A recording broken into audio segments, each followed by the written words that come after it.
Good morning. তো আজকে একটু দেরি হয়ে গেল ঘুম থেকে উঠতে। আসলে মেয়ের স্কুল ছুটি, তো আজকে সেকেন্ড স্যাটারডে। ওদের স্কুল আবার সেকেন্ড স্যাটারডে, ফোর্থ স্যাটারডে ছুটি থাকে। আর তারপর আজকে ওর বাবা ওইখানে নেই, ওই ফ্ল্যাটে শুতে গেছে।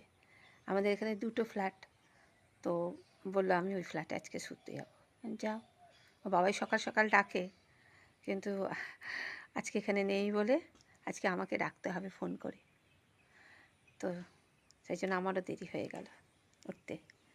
দেখো আমাদের এখানে শিলিগুড়ির কী সুন্দর পরিবেশ। ওই দেখো এত সুন্দর গাছপালা, ক্ষেত টেত রয়েছে। ওদিকটা আরও আছে, আমার ওই পিছনের দিকটা।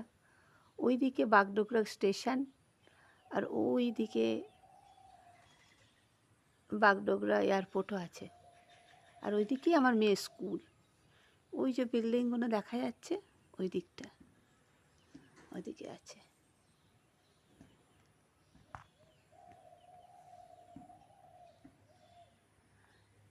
তো ভালোই লাগে, খুব সুন্দর। শীতকালটা আরও ভালো লাগে, শীতকাল পড়লে না আরও ঠান্ডা ঠান্ডা, খুব সুন্দর লাগে দেখতে।